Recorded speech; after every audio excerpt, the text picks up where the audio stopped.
All right, here we go. Ready? Okay. You sure you're ready, Hassan? Let me just text my mom real quick. Are you recording? Yeah, I think we should be recording while he's texting his mother. Hey. Let me know when you're ready. And good. Welcome to Yippee-Ki-Yay Mother Podcast, a multi-generational discussion of movies. Welcome to the party, pal! I'm Ralph Quartrucci. I'm Sean Paul Murphy. I'm Hassan. And I'm Al. Al always loves to throw that heavy thing in. Sean is going to introduce our movie today. He's our baby boom, but he's introducing a 2017 movie, and he has a special guest with him. So, Sean, take it away. Well, today's special guest is Ken Arnold, who was one of the writers, came up with the story and lead actor, I suppose, of the new horror comedy, The Night Watchmen, which was shot in the Mid-Atlantic area. It's been getting some great reviews, and I think we all found it very amusing. And Ken, I've known for quite a while. He and his wife hosted the Annapolis Film Festival for a number of years, I think 2000 to 2006. 2005. Yeah. I was more optimistic. I was hoping it would last longer, which is where we brought our first feature. I think you may have been our first film festival for our film 21 Eyes. Yep. Wasn't called that then, and it was a great festival. And later you were the star, the title character of our international winning 48-hour film festival, international winner, Maestro Percival. Yes. So we go way back. We do. Okay. Thank you for having me on, guys. That's awesome. I'd love to have you. Now, could you give us a brief synopsis, and then we'll show a movie trailer. Brief synopsis. The synopsis is three inept night watchmen they get a mistaken delivery to their warehouse, and they have to fight through the night to save their lives and a couple of the other people who work in the building, and then they have to save the city of Baltimore. Oh, so I think you failed on that last mission. Well, we're still working on that. Well, here's let's see if I can get it up on the big screen, and here is a preview.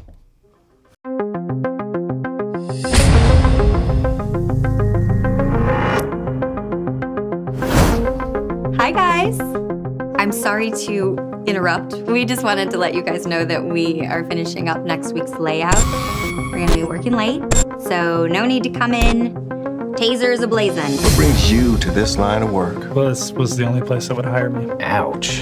So the job is pretty simple. Well, what the hell is that? You gotta be kidding me, man. You got the wrong address. It's a stiff, yo, man. What's the worst that could happen?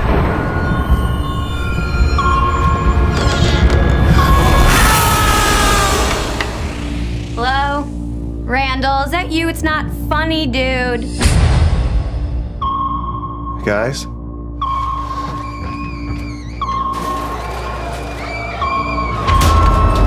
This is not good.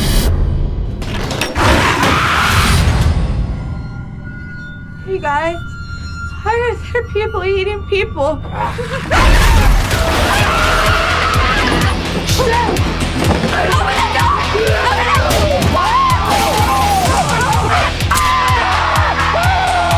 What the hell is happening in here? But what are these things? Maybe they're vampires. Really?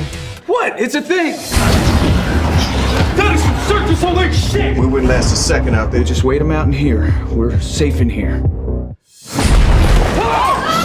Gear up.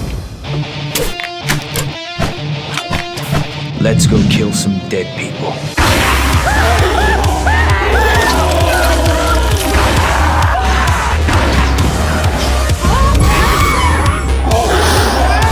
This is our job. This is who we are.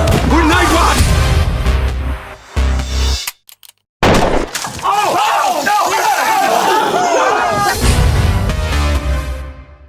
All right. Nice. Thank you. So I see James Remar in there too. Yes, we did. Right? And he played, who was his character's name? He was Randall. Randall. Yes, Randall. He was our boss. He kind of ran the facility. He was kind of the Harvey Weinstein of the company. Yeah, he was a little bit of a creeper. Yeah. So did he come to the movie, or how did he get involved? We had a casting director out in Los Angeles that put us in touch with his agent, and we made him an offer. and couldn't refuse? that he couldn't refuse. And he read the script. He thought it was funny, and he agreed to come out and do it. Now, was Randall written the way he played it, or he brought that. He did. Yes, Okay. James Remar. I mean, it's a Because that's totally different than anything he's ever Right, done. right. And he brought that to the character. Yeah. I thought he was really fabulous, like the way he was just creeping. Oh, I mean, it was amazing because like reaching into his pockets. Yeah. It's like his pocket. He did something you've never seen from him. Right, before. not from him. Yeah. So Interesting. It Haven't was heard really of nice. James Remar. James Remar. Okay, here we go. Now Hassan hasn't seen a lot of movies, so you got to give him I've reference. seen Have you movies. seen what's the 48 Hours? No. Have you He's a bad seen The guy. Warriors? No. Oh boy. Sex in the City. Sex in the City? I know of Sex in the City. Oh, you haven't seen He it. was Richard in Sex in the City. Kate. Mr. No, not Mr. Big. No, Mr. Big. No, that was They called me Mr. He Big, was but Richard. for other reasons. And he was Dexter's dad. Have you seen? Oh, Dexter? right. Oh, That's great. right. He was Love Dexter's Dexter. dad. I Love forgot. Dexter. Yeah. So I mean, he's been in a ton of stuff. All right, enough about James Yeah. Remar. Well, first, Everybody else was great. We saw Yeah. the trailer. Now, give us a synopsis for those people who are listening rather than Well, watching. right, exactly. Well, what you saw was essentially us, the Night Watchmen, and we're in our nice blue shirts, our Night Watchman shirts with our badges and everything. Too overly serious, or at least my character. Very was. professional. Yes, Yeah. very professional Night Watchman, security guards. And, Terrible aim, though. Yeah, we get a mistaken delivery, a coffin, as you saw in the trailer. Right. And in that coffin is Blimpo the Clown, Baltimore's own Blimpo the Clown. Now, I was going to ask, is Blimpo the Clown a real? No. Okay, so it was, okay. Yeah, I just we wanted- made that up. Okay, good. Yeah. We made Because that up. he was I have a in, question about this. what country was he in? Romania. Romania is where he got sick. Romania, Right. vampire country. Okay. Vampire country. They love us there, by the way. We were in the Vampire Arts Festival. Really? And That's we awesome. were in the Transylvania Film Festival too. There. Cool. Oh. Yeah, which was fun. But we get the mistaken delivery. It turns out to be a vampire or clownpire, and we got to fight for our lives through the rest of the night. That's, So, yeah. Make it to morning. Make it to the light. Yep, that's Make the it- goal. So let me tell you how I'm secretly involved with your film. All right. As you know, and you would know, you brought in David Butler, Mm-hmm. a Annapolis area director, to do a sizzle reel. Yes, And it was a fabulous sizzle it was reel. outstanding. But did you know who came in to do the fine tunes on the edit? No, I did not know you did that. That was me. Yes, Awesome. indeed. Well, So- you did a wonderful job. Thank you, sir. Yeah, that was a great sizzle reel. I mean, the sizzle You made it reel great, or it was had- great when you started? Yeah, it was already good, but it was better when I was done. No, just kidding. It had a lot of the effect shots that you ultimately ended up using. Sure. Not the actual thing you used in the film. Yeah. But here's the big question I have for you, because first thing I let you talk about is originally you had the Blair Witch director Yes. Eduardo Sanchez involved Yes. with this project. That's when I was peripherally involved. Mm-hmm. Sanchez. So what happened? So why did Sanchez? How did you get Sanchez involved? And two, how did he become uninvolved? Well, Eduardo and I are friends. We've been friends for a long time. We did a web series together. That's Sorry, our every time what is someone that? name drops- dropping bell. Okay. It's all right. Sorry. It's Is all that right. a name dropping? But No. I have a tendency to do that We- sometimes. no, I don't apologize. worry, You'll never catch up to Sean. Don't worry about it. So Eduardo produced a web series that I was part of called Para Abnormal, and we became friends. He would come out. He would actually shoot stuff, and he would help Jamie Nash, who co-wrote The Night Watchman. He helped him with Para Abnormal, and we became good friends. And when this project came up, we approached Ed and said, "Hey, do you want to be involved?" He read the script. He enjoyed it. But Ed, his schedule got really busy when we had gotten the funds, and Ed was key in helping us achieve the goal of getting the funds. And when we got close to when we were going to go into production, because we had set the dates and we had hired a lot of people, and Ed got hired to work on something else, a bigger project. He And- better dealed you? Yeah, he better dealed us. But that's okay because, it's part of the business. Yeah. And we know that, and Ed knows that. And we went to Ed and we said, "Hey, is it okay if we find another director?" And Ed was fine with it. And he said, good luck. And, he enjoys it. He watched it. He sent me a message, said, it was fantastic. So How and- involved in the writing, or how involved was he in the whole project, other than just was he a director for hire, or was he involved in some of the writing? Or he was a director for hire. Okay. Jamie Nash, who works closely with Ed a lot, he was our writer who came in Okay. and, What were and some helped. of the other films that Jamie Nash was? Molly. Lovely Molly, Jamie Nash has done. He's done Altered with And Eduardo. Existence. And Exists with Eduardo. Exists, yeah. So yeah, he's done a bunch of films with Eduardo. So. Yeah. And now he's done The Night Watchman. Yeah, without him. Exactly. And the funny thing about Jamie Nash is, too, you would think he's just a horror guy, but he's got 2 movies that run on Nickelodeon every Christmas. Tiny Santa or Tiny Christmas and Santa Hunters. The 2 that run. And they run over and over on Nickelodeon every Christmas. So, which is kind of cool. Did they kill Santa and Santa Hunters? No, they don't. Because that could have made it a horror Yeah, film. they could have made it, but it's a Nickelodeon, so, rated G. So how'd you get the second director in on the project? The guy who I contacted out in Los Angeles, Jeffrey Allard, he's a producer. Yeah. He produced Tomorrow is Today with me in 2005. I was in that film, and I met him then. And I knew that if I brought him on board, he would be the guy to get it across the finish line for us. He had the contacts out in L.A. He produced the new versions of the Texas Chainsaw Massacre. So if you've seen those, he did Ping Pong Summer, which was shot in Maryland as well. That one, yeah. So I knew that if I brought him on, he would get it across the finish line for us, and he did. So I went to him and I said, "Hey, we have Eduardo Sanchez." He's like, "I'm in." Boom. But then when Ed dropped out, he was like, "Hey, I have 4 directors that I know that could possibly do this. Take a look at their stuff, see what they've done. Let me know which one you guys want to talk to." And we looked at everybody's stuff, and we chose Mitch Altieri. Now we liked his the movie. We liked. Yeah, that was part of that like Horror After Midnight series or something, wasn't it? Yeah. I remember when that movie came out. So now here's a big thing. From what I understand, and I only was involved in the sizzle reel, but originally the vampires were not clowns. That is correct. That is correct. That is a huge change. It is. We came up with the clowns once we went into pre-production because we had some script changes. Originally, Rajiv was not a character in the script, so we had to add him.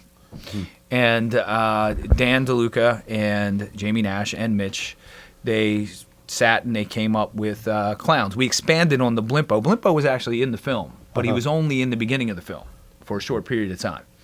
And he was in and he was gone, and then it was just regular vampires, kind of. But we thought about it, and we were like, we got vampires, we got clowns. Let's just expand that and see what happens. So was this your idea or the director's? Mitch talked it over with Dan and Jamie, and then they ran with it. I was there cheering them on. I was like, yes, clown vampires, and we get to set a clown on fire, and we get to, let's do it. It seems like pretty good timing that you have a clown movie out the same year that it came out. Which came first? We shot ours long before they even started. Right. Oh, wow. So how long has yours been in production then? 3 years. Wow. Okay. Yeah. And all in Maryland? Yep. Well, the post-production was done, the editing was done in L.A. Okay, but the shooting... Shooting was done here, 95% of it, 97% of it. There were 2 short little pickup shots they shot in L.A., but those were nothing. Everything else was shot here in Maryland. So we shot at the Capitol building, the Capitol Gazette newspaper out of Annapolis. We shot in their old facility. Yep. And they had just left. They got bought by the Baltimore Sun. They left. They left everything in the building. Wow, so that's a practical location? Yes. Those are practicals. We didn't have to go out and buy, rent desks. We didn't have all that stuff that's in is all there. And you could do whatever you wanted. They were like, have at it. Oh, wow. And we were Did like... you take any stuff home with you? Actually, they said we could. They were like, yeah, because they were just going to throw it out. I was more interested in the destruction and the stuff coming through the ceiling, people coming through ceilings. You saw that. All kinds and they didn't care if we did that because they were going to gut it anyway. Wow. And they turned it into a school. It's actually a preschool now. Or little kids are in there running around. Kids get to go and see this movie and say, wow, this is our school. If only they knew that you were sitting right where, somebody just got, butchered. now here's the situation. Now, and I've been through this not as an actor but as a writer. So it's original. Was it weird for you to originally come up with the idea, and then go through the process of having your vision expanded upon by the directors? Was it weird? No, because I love Dan DeLuca and I love his sense of humor, and Jamie Nash as well. They're two of the funniest guys I know. So I knew that giving them that idea, they were just going to take it. Yeah, but I mean, further with like the director and producer. Oh, yeah, Mitch was great too. Mitch came in and all his ideas were great. I mean, if you see the film, there are some things we didn't agree upon, but that's normal. Yeah. When you have a collaboration like that, people are going to agree and disagree, and we did have a little bit of that, but in the end, we got it worked out, and we put out a pretty decent product, I think, anyway. And can we talk spoilers or anything, or do we have to keep this? No, you can talk spoilers, man. Sure? Spoil it. Yeah, it's been out since November, so these guys. Yeah, but we want people to watch. Well, I'm going to ask some questions anyway. I hope they go out and watch it after this anyway. Well, what about Al and Hassan? I want to know about how what goes into like making like an indie film. Like, where'd the funding come from? The funding, we had an investment group brought to us by our executive producers, Cheryl and Leo Sterilakis, who were fantastic. They came on board originally as the first investors, and they had an investment group that they invested in other businesses with, and they approached those guys, and we got a bunch of those people who came back and said, yeah, we'll come on board as well. So we had around 12 to 15 investors who came on board and helped us out, get us across the finish line. So they found the investors for you? Yes. Okay. They went to their investors group so it was kind of a nice thing, and it helps to have a good idea. Yeah, it does. And actually, they came out when we were doing the sizzle reel to the set and talked to David and saw what he was doing and everything, and they were very impressed with what David Butler. All right, so back up. So the sizzle reel is created before you start the movie. So you're creating scenes that maybe will get in the movie, or are these scenes actually in the film? They're not in the film. Okay, so you created a whole kind of separate... Well, we had a different director, so we had David was doing that with Ed's guidance. They collaborated on that. Ed gave David notes, and then notes. David went off of his notes. But once we went with the new director and we had a full budget, we changed it to clown pyres. That changed what was in the sizzle reel. So we couldn't use it, although we used some of the ideas that were in the sizzle reel. Absolutely. Yeah. When creating this movie, like what keeps you from thinking like, oh, like this other movie came out with a similar idea? Like I think. Was it That happens all the time. Well, I mean, any movie, especially a zombie vampire movie, is going to be derivative. I mean, you've seen it. Well, there was not like the zompires. There was like the Neighborhood Watch, I think. Yeah, the Neighborhood Watch. Ben Stiller and Vince Vaughn. Blood-Sucking Bastards, which came out not too long ago. But it happens. Is it ever like discouraging, like thinking there's like another bigger movie that's because this is more indie, like, is it? Yeah. Does it feel like? There were some movies that came out after ours that we saw and we were like, oh, we did that, But they had a bigger budget and they had bigger stars, and we had done that first. Yeah. So, yeah. No, I mean, the movie looks great. It looks great. So it's amazing. And some of the stuff you see that are actually mainstream movies, if you want to call it that, don't look as... I mean, it's amazing what goes out and what doesn't make it. Hopefully yours gets more play because it's fantastic and we want to see it get out there. You're streaming now because I saw it streaming. I know there's Blu-rays out. Yes, you can get the Blu-ray on Amazon if you want a hard copy. Yeah. And you can. I streamed it. Who wouldn't want a hard copy? If you come to Annapolis, I bet you could find a way to get it signed. Yes.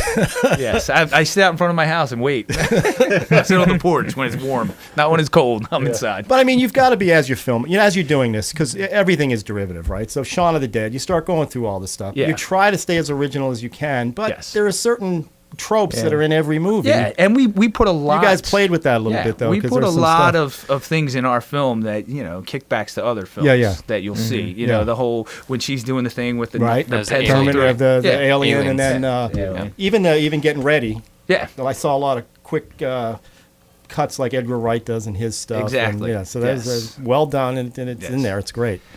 Al, what do you have to say, sir? What do I have to say? It was well shot. I enjoyed it. Thank you. I enjoyed the acting. Thank you. I really enjoyed the soundtrack. I guess What made you go with like a retro wave, like 80s score kind of thing? The 80s score was something that our director, Mitch, was behind. He wanted to go with that. Some of the producers didn't necessarily want that score. Okay. I enjoyed it. I thought it was great. Were they wanted a more traditional, more like modern music. Right. Okay. Yeah, and I thought that the type of film that we were doing, because it was a horror film, because it was low budget, if we kicked it back to that retro, it would fit better. Okay. And that's why, I liked it. As one of the producers, when I went into the meetings, I was like, yeah, totally. I dig the 80s music. Let's go with it. So, okay. Yeah. Did you like the 80s music of it, Al? I did, yeah. Yeah. He's our score guy. I thought it made it different. Yeah. It wasn't a traditional like horror soundtrack, so I enjoyed it. And it didn't have any farty horns in it. It did not have farty horns. Thank Jesus. No farty horns, but we did have farts. Yes. So, yeah, that I was. You know what? You bring that up. We did have a few of those. Oh, man, that's... Ow, my eyes are watering. Oh, Jesus. That did not happen on True Blood. I watched every season. At first, it's like, okay, but then it got really funny. Yes. And the reactions everybody had every time that happened. And I was waiting for when finally the woman, who's the girlfriend of... Penny. Yes. When she finally did it. Yep. Because you're waiting, is she going to... And then it happened. It's like, okay, Yes. they nailed it. I got a funny story about that. So the original DCP that we sent out to film festivals Penny didn't fart. It wasn't in the thing, and people afterwards, after they saw it, would come up to us. Why doesn't right. They would grill us. They were like, why doesn't in the Q&A? Why doesn't Penny fart? Right. What happened? That's why? funny. You guys, if all of them are going to do it, she's got to do it too. And we're like, well, it just got left out. We didn't have time to get another DCP, and this. But it was supposed to be in there. It just wasn't in there. Wasn't in there. But then we put it back in, and at other festivals after, people were like, why do they all fart? Why do they all keep farting? Why get Penny? She doesn't need to fart. I'm like, so we couldn't win, we couldn't lose. Right. There were people. But you delayed hers. Hers was delayed. Yes, just that little right? bit. There was a delay on hers because you're waiting, going, they did it, which is great. And then there it is. Right. So yeah, the one scene that I wanted in the film and we didn't do was after we battle all the clowns, and then there's like that calm for a second, and they're all laying around. I just wanted a big. A group one, yeah. But they wouldn't do it. Yeah, they nixed that. They were like, no, a little too much. Yeah, that was a little too much. The sound design guy would have had a fun with it. Yes. I thought the sound design was really, really well done. I think that was Studio Unknown, which is up in Catonsville. Yeah. really Those guys job. are great. Yeah. Matt Davies and Kevin Corrigan. And, Is that a name drop? That was good. Jamie Corrigan and Kevin Smith. So, yeah. Kevin Hill. Why did I say Kevin Smith? Kevin Smith, because we were talking about Clark. Bad to say. Yes. Kevin Hill. I'm sorry.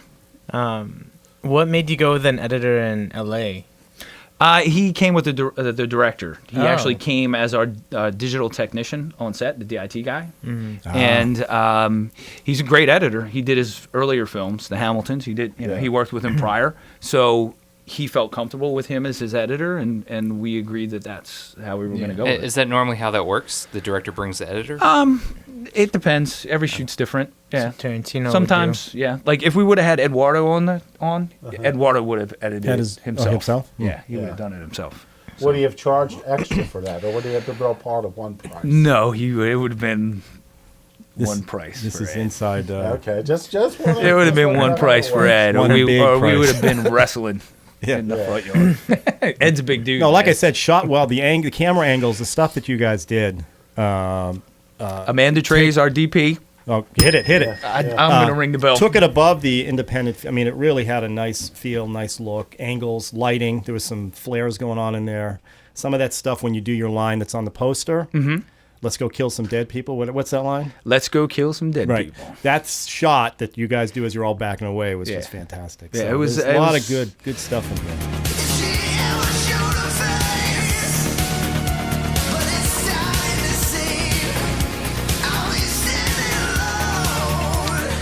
Let's go kill some dead people.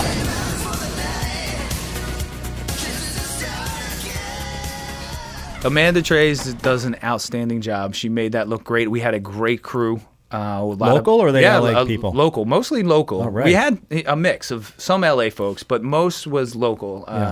The gaffers and the grips and those guys were mostly local. Guys who had, they weren't working on the wire. And they weren't working on Veep at the time, so we were. That's great. We were able to bring those guys into our shoot, and it was fantastic to have them. So nice. They did an outstanding job. Good to hear. Yeah, and I've probably seen every independent horror film that came out of this region, or at least that got a release in like the last 10 or 15 years. And this is, I don't want to be insulting to anybody else's film, but this is the only horror film that came out of the region that's really like a real movie, I know, I mean, there's like, usually even if a film's good, maybe the sound's not good, or the shot's not good, or there's some bad or it's a good idea, but, there's a few bad performances, because usually on an independent film, and I'm talking about films that, big independent films, there's usually like one or two wonky performances that drag you down. But this, I think this did a really good job on all levels, and not to insult anybody else's film, I guess I did a little bit. Yeah. But what are you going to do? You sound like you name dropped them. Yeah. Well, here's. I'm not going to name any. I did. Was it shot sequentially? Nope. No. So you guys were all over the place. Yes, absolutely. Because it definitely had a feel that as it went on, and which made the movie work, is the camaraderie. I just felt like you guys get more comfortable as actors with each other too, playing off each other. You guys were all friends from a while. Yeah. Well, me and Luca and Jiggets were all really good friends in real life. In IRL, for the millennial here. IRL, I know what that one means. Yes. In IRL, we're great friends. We've shot films together before, shorts, 48-hour projects. We worked on industrials, all kinds of things. Yeah, it definitely shows, because it looks like you guys got a good is camaraderie. he really it the works worst well for black the man movie. ever? He is. Kevin Jiggets can't even dance. He can't play. Seriously? Yeah, that wasn't a joke? Look, I don't want to sound racial. By the way, I knew he was going to come back. He can't play basketball. He can't play basketball. Yeah. I'm like, come on, Kevin. And he's not fast either, by the way. I can beat him in a race. Well, the one thing I like about the film, other than this, there is some common themality. It's like each of you has a secret. Yes, we do. I mean, like you're the military guy, but you're really not the military hero. I was only in the military for a very 6 months, right? Short and like days. Luca, a little bit shorter than that. And Luca, everyone thinks was a killer on witness protection. He's a baker. Really just a baker. Yeah. And Jiggets, you think he's, but really he's Jewish and was raised in, Connecticut, which is why he doesn't know any of the he likes to lingo. wear camouflage every once in a while. Yeah. And socks with his sandals. He wears it on some things. He puts camouflage on some things. Yeah. So, I mean, I like that and Rashid, of course, that's not even him. But after a while, he doesn't even fight it after a while. It's like the girls, oh, hello, Rashid. They just gave him a shirt with that name on it. Yeah. Well, the thing I enjoyed most about the film was the camaraderie between the guys. No, that's what I was saying. It feels like you guys had known each other for a long time. Obviously, you have. And we had and it worked for the movie. Yeah, and we had a dressing room. We shared a dressing room. We were all in the same room all day, every day. How long was the shooting schedule? How long? Did it take we were scheduled to shoot for 25 days, and it went to 30 because doesn't seem like a lot, even. Yeah, we had. Snow. We had some weather issues. Kevin Jiggets actually wrecked his car one day coming to set because it was icy. Was he injured? No, he wasn't, fortunately. Yeah. His car was totaled. He actually lost control on Route 50 down here. Oh, wow. Because he lived in D.C. at the time, or Virginia, Northern Virginia. And his car spun out on the ice, and it went off the road.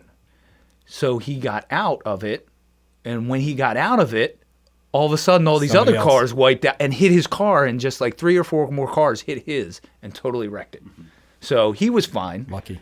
But, his car, he needed a new car. And he So had snow stopped it by accident, not because you couldn't shoot it, because you were inside most of it. Yeah, and look at the last scene of the film. We shot. That's real snow? Yes, that's you real. guys are walking in real snow. Yes. I saw that and I was like, where did the snow come from? Well, I knew, but I was saying that's fake snow. That wasn't fake. No, that was all real. And poor Karen, oh my God, Cara with her heels Louise, or whatever she was wearing. She had those open-toed heels.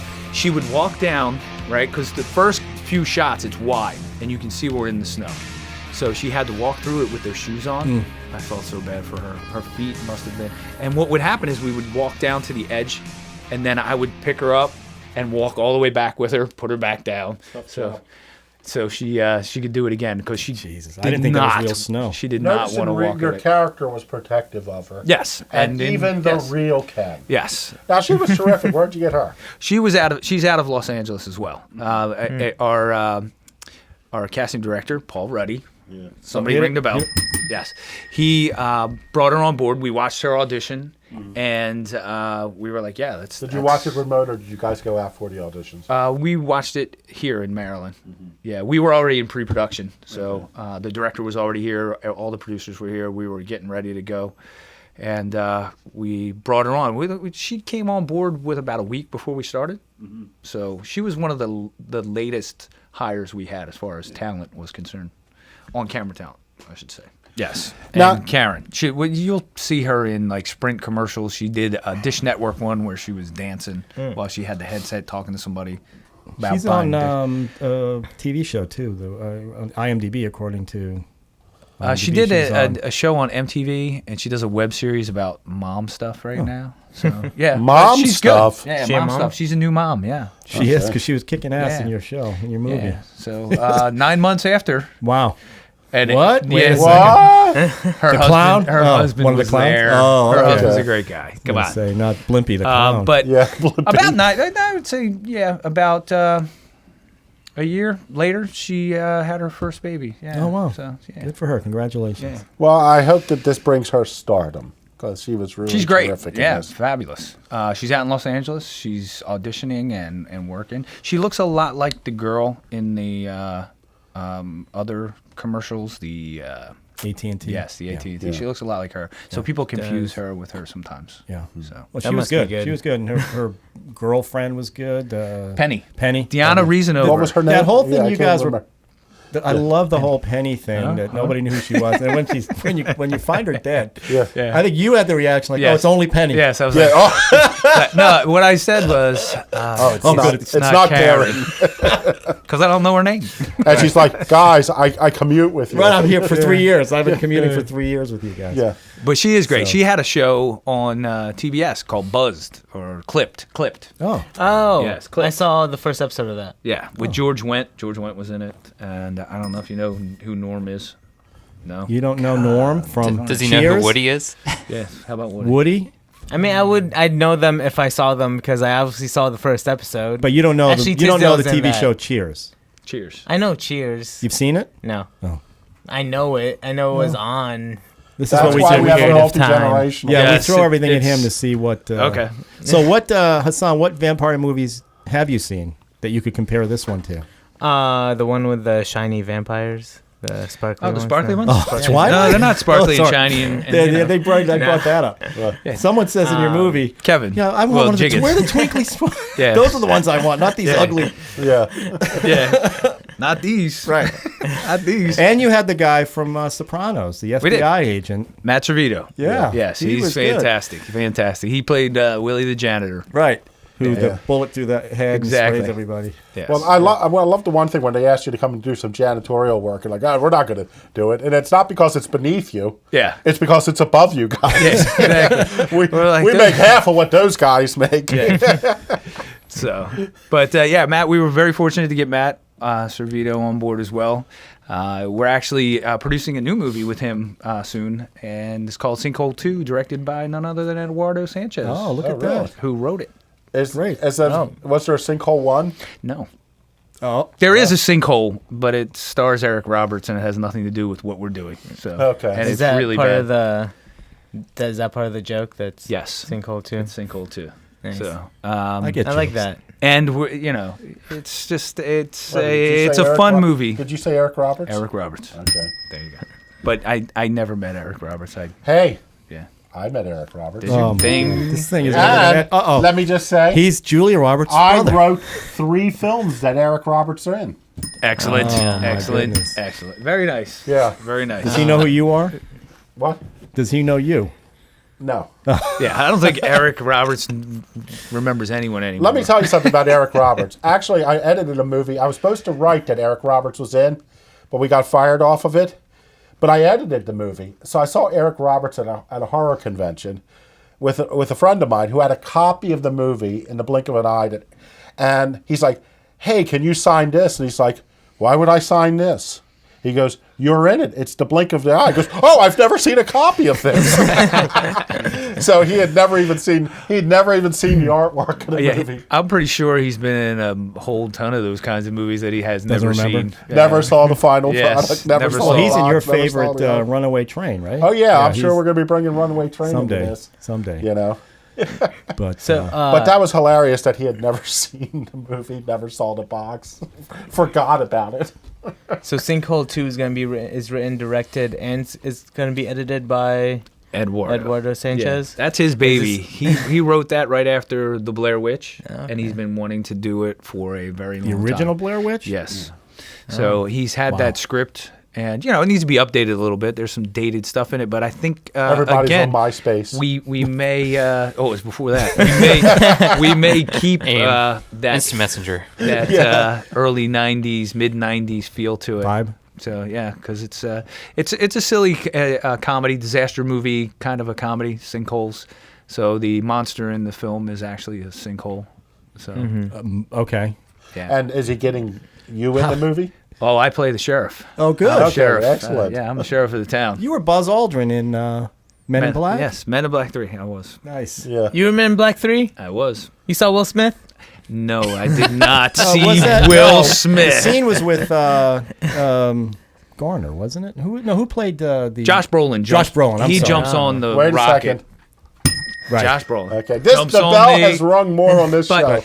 To be honest with you, I never saw any of the stars of the film. Really? I saw Jermaine Clement, his face through the little window he had in the capsule. Yeah. That was it. He had his makeup on, the scary makeup. But they weren't on set that day. Will Smith wasn't there. Josh Brolin wasn't there. Do you think it was personal? No, it's just the way it was scheduled out. Scheduling. Okay. And, they put us in actual replica spacesuits, an actual replica of the capsule that they went. And I'm sitting in that thing going, wow, these guys are like superheroes for doing that because it's so small, it's so tight, it's so uncomfortable. I was like, I couldn't believe that men went to the moon Those guys. in this thing. Yeah. So it was insane. And don't ever tell Personal Buzz Aldrin question. you didn't go to the moon. He'd punch you in the face. Yeah, but I mean, it was just, I'm sitting in there and I'm just like, wow. And the funny thing is the director, Barry Sonnenfeld. Yeah. Let me ring Thank that you. bell again. Hit it. Hit it. That's So a big one. the funny You thing met about him, that, didn't you? Yes, Okay. I did. But I just walked in. He was like, hi, I'm Barry. We're gonna do this. And so we get into the capsule. Now they're pumping oxygen into our helmets. Otherwise, they fog up and we can't breathe. So they're pumping, and all you hear in your helmet is. That's the noise you hear. That's it. You can't hear anybody else. So if you're talking to me, I couldn't hear you. The guy next to me, I couldn't hear him. So Barry comes up to the little window, and he starts talking to us, and he's like, da da da da da. But we have no idea what he's saying, and we just wait. And when he's done, we just go. Right? And he goes like this. He points, and he puts his finger in the window, and he gives us like the wait sign, and then he goes out of the little tiny window. And then he comes back and he holds up a megaphone and he screams into it, "Can you hear me now?" And we're like, "Yes, we can." Figured it out. So, Solved this problem. Yes, but he was very funny. He was a good guy to work with and for, and we were actually in and out of there in 3 hours, believe it or not. Now, did you get that? Were you in L.A.? Were you working out there? Or did New you York. get It was shot in New York. Oh, it was? Yep, up at Silver Cup in. I had no idea. Yeah, in Brooklyn. Now, are you tempted to move to Los Angeles? No, I have no desire to move Don't to you Los think Angeles. you would get more work if you were in Los Angeles? Probably. Would you consider acting as your main career? Yes. Or But now like I'm getting producing? into producing movies now. Producing. This is the first feature I've done, and we have a slate of 3 that we want to try and get done over the next 2 years, which would be good. So, like Watchmen 2? That's one of them. You left that open for a sequel. We did. Absolutely. You gotta save the rest the, of Baltimore. The clown. Yes. We have a script. We're about 80%, 90% done with the script. We got to just clean it up a little bit. What do you mean, dirty language? No, we'll probably throw more dirty language in if you know these guys. If you know DeLuca and Nash. But we're moving forward. Finally the Night Watchman's out, and it's doing very well. Good. And now it's time to move on, do next one. work on our next ones. Yeah. Well, you were one of the rare success stories, in my opinion, of a guy, an actor who creates a project that he could star in. Because usually, they're not that good. Mm-hmm. Usually, and I think one of the smart things you did is you were willing to, you and your friends were willing to give up a certain degree of control to outside like directors and producers and all. Yes. Which expanded your talent rather than limited you, I think. Well, you're exactly right. I think, but just full disclosure, did we have disagreements? Absolutely. Nobody, we brought people on board and they saw it one way and, we saw it a different way. Uh-huh. And it was a collaboration. Mm-hmm. And in the end, like I said, it turned out to be a really fun film. Mm-hmm. And I'm very happy with it. Yeah. So I can't complain.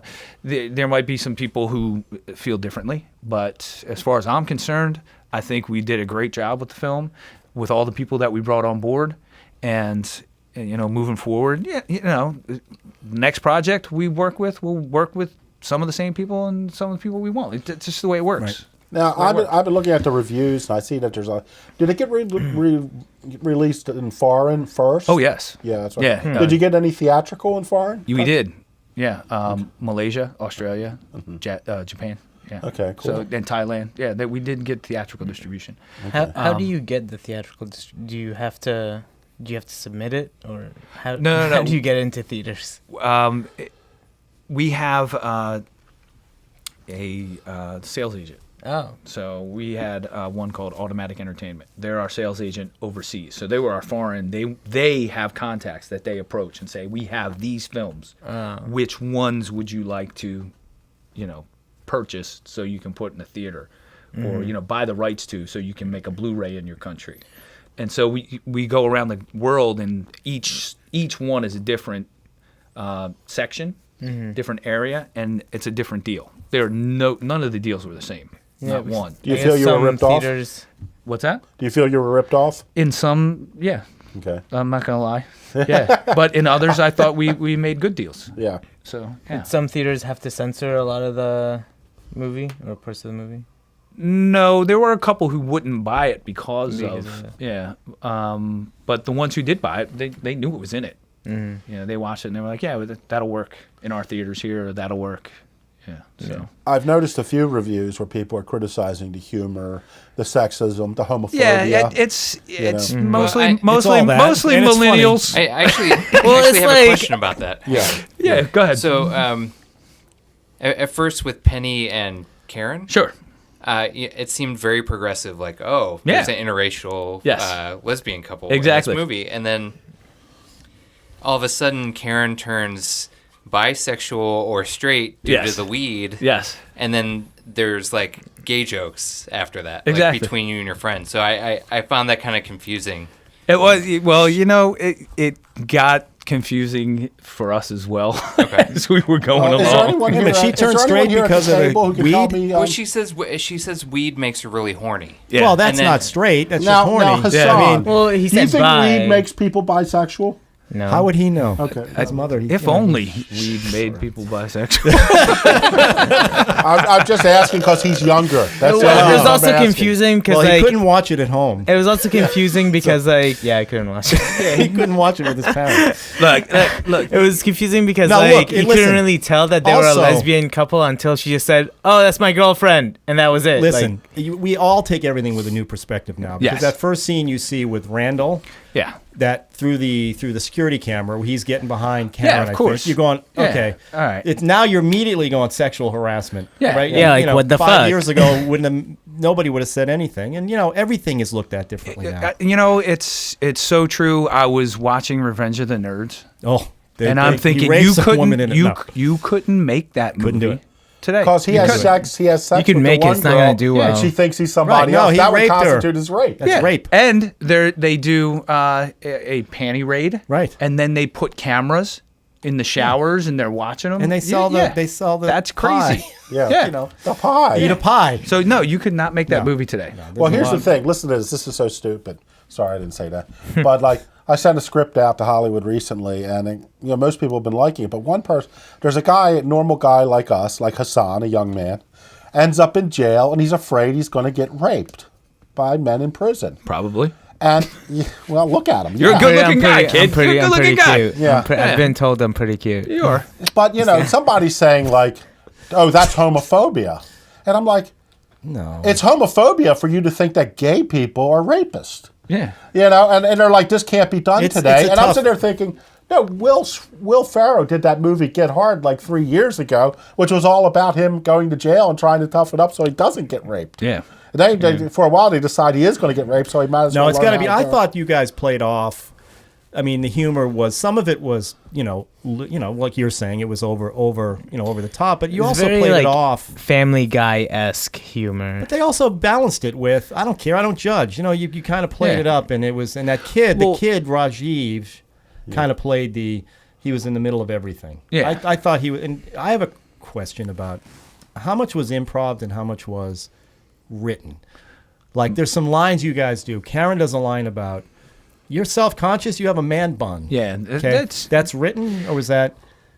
I actually don't know where that line came from, but in the moment when we were shooting it, because that was a pretty crazy scene. Yeah, it was. Flipping that kid around. I would say she came up with Really? that. Yeah. That's good. She came up with a lot of great lines. Yeah. A lot of the stuff we improvised got in the film. A lot of really great improvisation, if you ask me, didn't get in the film as well. But you got to cut those things out. Sure, you can't you can't keep beating the joke. You can't let it too long. So a lot of the things that we did that we thought were funny, didn't make the cut. So we had to cut somewhere. We had to keep it moving. So well, I liked all the time spent with the guys. I think it's a subculture. I worked at this one company down in D.C. where there's a lot of editors and all, but at night, it seems like there's more security guards, and they were not like part of us. You know what I mean? They were like a separate. Yeah, no, they have a whole culture. They have a whole culture and world that's different than ours. No zombies running around. Yeah, not yet, but they were or prepared. Zombie clowns or. But they had their room with the vampires. big screens, and then they had their setups where there were TVs. And no, I mean it was. I thought it was played off well. You guys, with your uniforms and the kid getting the new uniform with the guy who died in the uniform or whatever. I mean, it was all well done and well. I found the camaraderie to be flesh-eating disease. Real. Yeah. Can I say one more thing about the humor? People they were giving us bad reviews and said it was sexist and racist and cares? Right. But sorry. Well, no, that's not it. The reason why those things are in our film is because we wanted you to realize that those things really shouldn't happen in the real world. We were showing you, oh my God, that should not happen. Right. I shouldn't say things to Jiggets that are racist. Yeah. Randall shouldn't be standing behind that woman at the, Right. and he dies horribly. So, that's your theory. But it does happen. Yeah. But things like that do happen, and we were kind of pointing it out like, this is ridiculous. Mm-hmm. Right. And, we weren't doing it to piss people off. We were doing it to show them, hey, you can, it's not funny, but it can.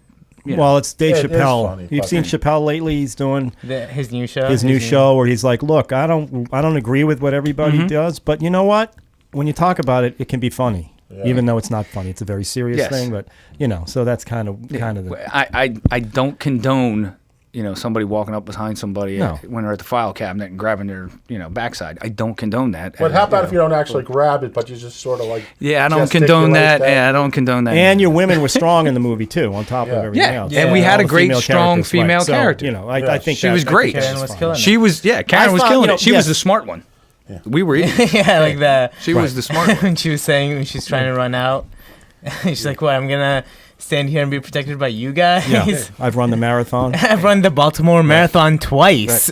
Right.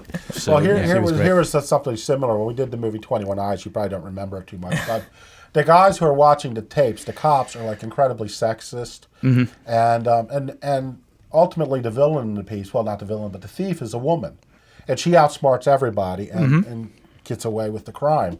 We had a screening of it at Towson University. And one of the students, we had cards, and people filled out cards. It's like, the filmmakers were so sexist, I'm glad the woman got away with it. And we're sitting there thinking, we were laughing our asses off because the filmmakers were so sexist that the woman got and managed to get away with it. Who do you think got the woman to get away with it? The actress didn't make that up. It was integral to the entire thing. It was the sexist filmmakers that exposed the sexism of that moment. I bought. I don't know if you guys have seen Reindeer Games. Yes. John Schlesinger. Yes. I bought the director's cut, and he is railing in that. Now, I know he's passed away, I think, since. Yeah. But he was railing about the screenings he had to do in suburban, wherever they did the screenings. And the comments he would get that the producers would just cave to, he claims are what destroyed his original movie. Now, the director's cut, he's put everything back in that he took out based on these things. But he was saying exactly what you're saying, which is like you're getting these inane comments that people are buying into. He was kind of boring at this moment, or I don't like what's going on here, and they have to remove characters because some suburban screener is giving a note to the producers. Literally, when our movie Holy Man Undercover came out, the production company literally removed every. Well, I didn't mention a name yet. Starring John Schneider. There you go. Fred Willard. There it is. Edie McClurg. Who was the Holy Man? Who was him? Who was that? David A.R. White. Okay, there you go. David A.R. White. Talk about him. Okay. But literally, anytime anyone criticized the joke, it got cut out of the movie. Yeah. I mean, until there was nothing left. I mean, I would stand by that original edit. Matt Richards was one of the producers on that as well, as whom we met, was a special guest for Black Dynamite. But he was the first one that said there was a distributor was interested in looking at the film, and he didn't like one character in the film. So David A.R. White said, "Let's cut it out." And I'm like, "Yeah, let's cut it out. If it'll mean just getting distribution." And Matt was like, "said Whoa! Why are we? We had this script, we had this performance, we liked it. Why are we cutting out because one person didn't like it?" But of course, that was just the beginning. That was just the first thing we cut out. Then bam. And that's why I'm glad you did you cave to any pressure like that about anything? I would say that from my perspective, now I was part of a group of producers. Yeah. And of course we had the director as well. So from my perspective of how the film turned out, I would say 80% of the stuff that I wanted in the film is in the film. Mm-hmm. So there's 20% that I'm kind of like, I thought we had a better take of that, or I thought we had something, But you know what? It's a collaborative thing. You know what I mean? Is. It is now, always if it was like 20-80 in the opposite direction, where only 20% of the stuff, then I would have a problem. Were you involved in the editing out there? Or No. So they're those sending guys, screeners back to you guys. guys. They're sending us stuff, and we're writing notes on it and sending back. But they're doing it, and you and some of the notes got in, and some of them didn't. Yeah. But that's the way it worked on this shoot. Film is a collaborative business. It's compromise all the time. Yeah. So. And I, like I said, I'm ecstatic about the way it turned out. It turned out great. I think it's great. So it took 30 days to do all the filming. Yes. What caused the delay? Why did we get the 3-year delay? We had they were finishing up the director and the editor were finishing up a film that they had just shot right before the one ours. So they had to finish that one up first. So they finished that up, and then what happened was they sent once they finished the edit and had it locked, then we had to send it to a post house for special effects. Right. And the special effects house that we were using all of a sudden got wrapped up in one of the Marvel movies or whatever. And they were kind of doing it as a secondary project. And they were doing it on, off hours. The interns were working on it, So it got delayed because we had to wait for... I don't know which Marvel movie it was, but that took precedent. That took precedent. Yeah, so this was out in L.A. I can't say. Yeah, but they did a nice job. Look it up in the credits. Look it up in the credits. But they did a great job. Great job. So but we had that delay, and then we wanted to do a film festival run, and we did a year on the festival circuit, which actually helped us out quite a bit. Did you go to a lot of the festivals? I did. I made it to quite a bit, and they were a lot of fun. How do you keep the energy up? Okay, 3 years down the road. Yes. How do you keep the energy up to sell? To sit here and talk with us, Jamokes here, sitting here with us. I mean, it's amazing you can keep the energy going after so long. I mean, it's sometimes I would just be sitting there going, man, I can't do another festival, or man, I can't do another Q&A, or I can't. But you know what? it's a fun movie. Yeah. And people like it. And, you know, if I'm in something that people like, that's exciting to me. You know, I'm like, this is great. You know, nothing better than bringing some joy into some people's lives. Exactly. I made you laugh. Yeah. You know, and that was our goal. You know, we didn't go out to change. We didn't go out to change the cinematic landscape. We didn't want to change it. We just wanted to make people laugh for 90 minutes. That's it. Pulled it off. And I hope there's a sequel. And we hope it so looks too. Like you set one up. And we're working on it.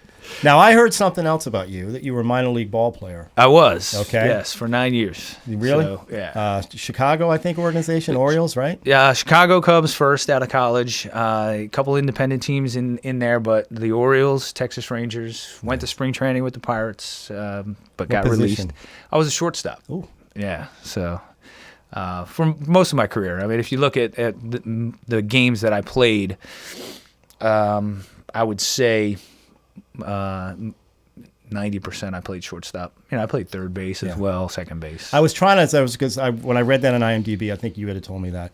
I was trying to remember which arm you were using to shove the red plastic thing. I couldn't remember if you were hitting with your left or right arm. Left. You were, right. I'm left-handed. How can you be a left-handed shortstop? My father, I'm not. I'm right-handed. My father taught me how to play baseball right-handed when I was a kid. So I thought you were doing it with your left hand in yeah, there. I'm left-handed. I do everything else left-handed. Except play baseball. I eat. I anything else. Play tennis. Wow, and you were able to switch and do that. Yeah. Wow. So. Okay, now bring it back to movies. What's your favorite sports movie then? My favorite, The Natural.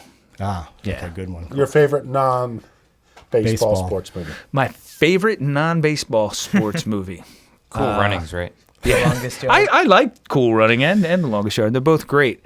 Wait a minute. Slow you down. know which Slap longest shot. yard. You know. Longest yard. Ask you him. know which Ask longest him. yard. The Adam Sandler. No, not the Adam Sandler version. Way. No way. The Burt Reynolds. Yes, the Burt Reynolds. That is the Adam That's Sandler the one. He's in both. Yeah, Burt Reynolds is in. He is in But yeah, no, not the Adam Sandler one. Although I was entertained. I watched it. I thought it was entertained. some Yeah, but funny it's stuff. But it's not the first. Now, I'm just so I mentioned Slapshot. Did you like Slapshot? Oh, I loved it. Yeah, we would watch that on the bus every year in the minor leagues, at least 3 or 4 times. Yeah. On trip. Movie. Yeah, a hockey movie. We would watch Slapshot. Well, I think it's a great movie because it's a minor league movie. You know, sort of like Bull Durham. Yeah. You know, Yeah. do you like Bull Durham? Love Bull Durham. What's the best baseball movie that shows baseball as you lived it? Bull Durham, probably. Yeah. Not like you know. Well, he was a minor league player, Shelton, I think. Yeah, he was. I think he was. Yeah, he was. And Costner always plays those well too. He's my favorite. Well, you know what I love Costner in was Actually, Tin Cup. Tin I watched Cup was that great. every time I go to play golf. I watch Tin Cup again. Yeah, I like a couple of those movies. Legend of Bagger Vance. I like that a lot. That was a great golf movie. That's Shia LaBeouf and Will Smith. Yeah. Right. Mm-hmm. I I really remember him enjoyed when that. he was an actor. Semi-Tough. Have you seen Semi-Tough?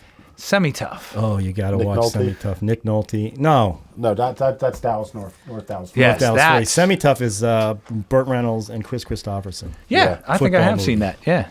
I think I like North Dallas. 40 They're both. better. I can't pick a favorite on those Necessary Roughness. two. That's a good one. That was a great football. Yeah. Now, Love were that you one. in, because you live in this region, were you in Major League? Did you manage to get a role in it? No, but some of the guys that I played with the Orioles did, because it was shot in Baltimore, Major League 2, actually. Right. And my wife was actually a location scout on that movie. So. What about, did you manage to get in Replacements? No, I wasn't. I was out of town. What do you when they like shot better, that. baseball or movies? I baseball. You know, I grew up. That's what I wanted to do. So from a little kid, and then I got to a point where I just couldn't go do it anymore. Yeah. So. You playing now? You playing any leagues? No, I'm almost 50. Yeah. Apparently. But I played when I was 40. Mm-hmm. I came back and I played in a league, an adult league, and I was playing I could have played in the 35 and over, Right. but I played in the younger league. You did? Yeah, and it went tough. really well, actually. Oh, it did? Yeah, it was like stealing. And were you I shortstop? don't want to say no. I didn't play. I didn't want to. I was like, I don't want to play short. I want to do other things. I want to pitch. Yeah. I was 5-1 with Oh, like a good 2 for you. ERA. All right. Lefty or righty? You Righty, pitched righty. pitched righty. Okay. I would play second base, first base. I would move around. and I hit like 600. It was crazy. It was crazy. It was like and then I'm thinking to myself, come back. I'm like, no. And then I pulled my hamstring, and that was the end of that. Yeah, that was the end. Was that Ponce or MSBL? Major. There's a MSBL. Major. It's a senior league. I don't remember. Yeah, I don't remember. But it was. I played baseball. We played in the Baseball Hall of Fame. He's in the base. He's in the. I was voted as 13 years old. Long story. Awesome. Yeah, it's on the website. But that's awesome. I played right up until 3 years ago. Yeah. And it was great until you play like a 19-year-old team. Mm-hmm. It's just like wow. Yeah. Wow. It's like night and day. It was funny. Anyway, I don't want to get off. It's great. Quick anecdote, and then we roll on. So we're in the playoffs, and we're beating this team in the playoffs, and I was 13 for 15 in the playoffs, which was crazy. I had never gone on a run like that ever at any point in my career, or when I was a kid and wasn't playing professionally. Right. And I sit in the dugout, and this 18-year-old kid sits next to me, a catcher. He goes, "Man, you're just doing incredible." And I just looked at him and I went, "You should have seen me when I was your age." He was like, "What?" Yeah. I was like, "I'm just saying." Yeah. Nothing compared to the way I was. You could be my son. Yeah. All right. That's awesome. How do you keep fit for movies where you play roles like an ex-Marine? Like the Night Watchman, I actually worked out. I had a trainer. I got a personal trainer. I kicked up Fitness in Annapolis, Anthony Acevedo. He put me on a strict diet. So I was eating a lot of chicken and vegetables, and I was working out a lot. That diet very soon. So. Yeah, I mean it was great. So I worked out 3 months prior, and lost 25 pounds. Wow. And increased my muscle mass, and my body fat percentage went down to about 10. So I was in good shape. I can lose 25 pounds from most of your acting stuff. Do you usually get a trainer right before? Depends on the role. Before, it depends on the role. If the role requires me to be in shape, then I'll go out and I'll get a trainer. Mm-hmm. Because for some reason I can't not anymore anyway. I can't push myself to. That's not how that works, Sean. You don't think this is better? It actually sounds better. It does actually sound better. Sean's got the microphone on his nose. This is amazing. Yeah, this is awesome. So. Yeah. I knew something was going on. I think we went off the rails. Sorry about that. I just wanted to talk about the baseball stuff. Well, Ken, I just want to say I'm really happy to, because when I saw the sizzle reel, I thought this is head and shoulders above, our quote-unquote local product. I'm not, putting anybody down. And I was so happy. I was concerned for you when I heard that Eduardo was not, going to make it. We were concerned too at first. Yeah. But we brought on Mitch, and he had a great track record with films that he had done. Yeah. And we knew that, and I knew the producer that I brought in from LA would get it across the finish line. So we knew we had put the right team together. And when I heard you had gone to clowns, I'm like, oh my God. And either it's going to work or it's not going to work in a big way. Yeah, that's true. I think it was great. I think that it's a triple threat. You had zombie, vampires, and clowns in the same movie. Yeah, I think it worked out great. Well, I thought the performances. I thought the girl was great. I hope she's a giant star. I hope you're a giant star, and Look, if anybody out there who's listening, who's a producer or a director and wants to hire me, I'm available. It's really you should definitely check him out in Maestro Percival. Yes, our award-winning 48-hour film festival. Is there anything you want to pitch, or you got a Twitter or anything you want to throw out there? Yeah, you can follow me at Ken Arnold Actor on Twitter. I also have a Facebook page. I do a web series every Monday night called Appletinis with Ken. It starts at 8:30 on Monday nights, and you can go to our Facebook page, Appletinis with Ken. And what we do there is we talk pop culture, sports. We talk about things that piss us off, on a weekly basis, and we drink Appletinis while we do it. I was about to say, do you still drink the Appletinis? Oh, absolutely. And we drink real Appletinis. Wow. So it's a good show. Was that real pot in the movie? No. Are you just saying that because you're being recorded right now? Yes. Do you have any of that Hebrew Kush on you? In your car? That was a lot of smoke. Yeah, we'll talk after the show. How's that? We'll talk after the show. But no, I don't have any on me right now. So. I don't know. Is this live? Yeah, no, it's not live. Okay, got it. All right. We'll edit it out. Don't worry. We don't want Jeff Sessions hearing any of this. Yeah. He's cracking down a little bit. So, Al. John. Do you have any further Oh, wait. comments? I meant to ask. I got completely derailed. When you sent the footage to be edited and had to go to the post house and that caused all the delay, did you have to constantly call them or hit them up and be like, hey, like, can we get a rough cut? Can we get a status update? No, our producer out in Los Angeles, Jeffrey Allard, who was in charge of the post production, he was keeping us abreast of what was going on. I mean, he kept sending us updates, keeping us abreast. Yes. I feel like did you have like a schedule that you gave We did. them so We missed some of it, but there were just things that were out of our control. We got delayed at the post house with the effects, and that was probably the biggest delay we had. Yeah, and of course, sometimes people, after you shoot it and it's in the can, sometimes people want a little bit of a time period to just kind of decompress. Yeah. And those guys were finishing up another film. Yeah. And after that, I think they needed a little time to decompress before they dove back into the Night Watchmen. Yeah, I think about can you imagine, even these podcasts, every time, it's week after week after week, and your show, you're constantly, how you decompress from any of this is part of the shtick. Personally, I would have loved to have seen the film out in less than a year. Wow. From when we shot it. Personally, but it didn't work out that way. I want to know what the blood recipe was. Corn syrup. Okay. Yeah. Traditional. Yeah, and it just was so Old school. It was so sticky and so awful to be in every day. At first, we were like, "Yeah, we love it, man. Put it on us," because they would just cake us in it. Yeah, Rajiv was covered in it. And then after like the third or fourth day, we were like, "Oh my god, we can't believe we have to do this again." Did it taste good? It tastes like candy apple. Yeah, it was, yeah, but after a while, can you imagine tasting it all? We would stick to things. We would flavor. Yeah, we would get up and a chair would be stuck to our butt because all the hair on my arms and my legs were gone. On my chest, I would take my shirt off at night. It would just rip big chunks of hair out of my chest. It was a lot of fun to have that. How long would it take to shower to get all of it off?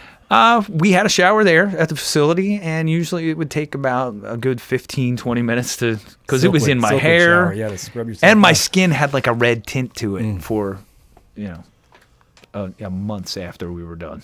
So wow. It was interesting to be in that blood. But we had a great makeup artist, R.J. Hattie, who did our special effects. He was on the show Face Off 2.